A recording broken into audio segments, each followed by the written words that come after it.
Story RH, the podcast that makes a long story short. Welcome to all. History is made of stories. In this episode, we'll be talking about the architecture and integration of human resources information systems, or HRIS for short.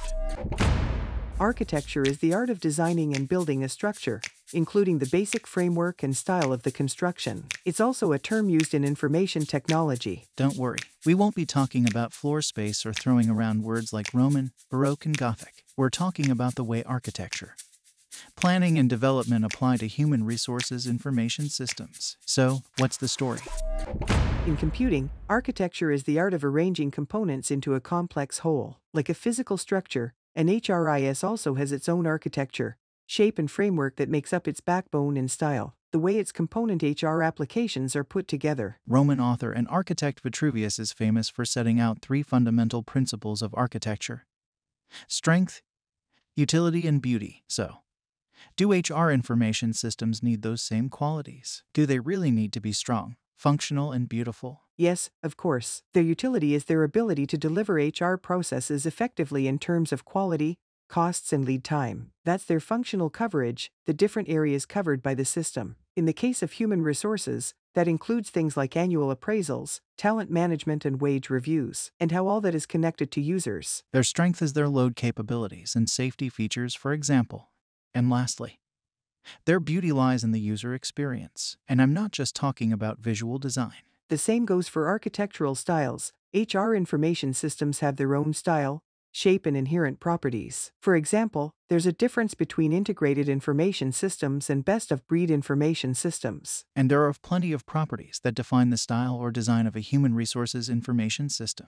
Does it rely on a specific model? Is it open? These properties are definitely significant. Different types will meet your needs and goals to different degrees. In other words, an HRIS is a system, and its architecture is the internal structure of that system. At the end of the day, that covers two things: the way the components of the system are organized, and the way they are connected to one another, and to other internal and external information systems needed to keep the company running smoothly.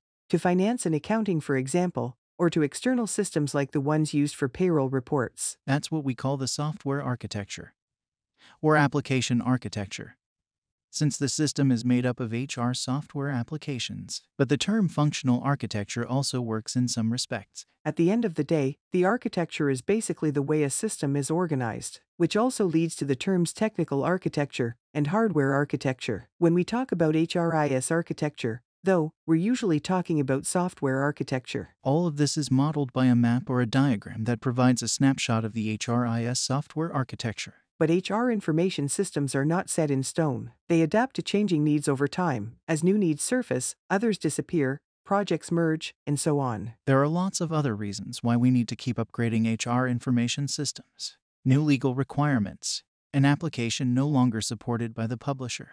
A publisher taken over by another company.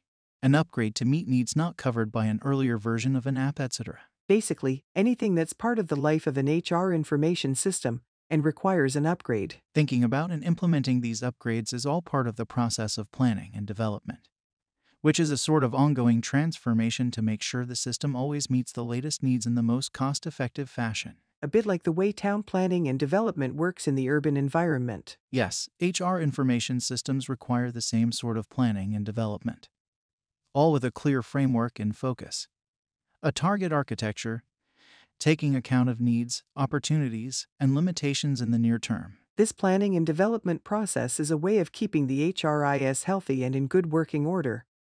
And it should be hands-on, taking on board any feedback from users. It should never be guided by ideology or an overly theoretical or technocratic approach. To recap, an HRIS has its own architecture, which is the way its component HR applications are organized, including their relationship with one another and with other internal and external information systems. The entire system should also be subject to planning and development, meaning it must be allowed to grow and adapt to meet changing needs. Is that right? Exactly right. Way to make a long story short.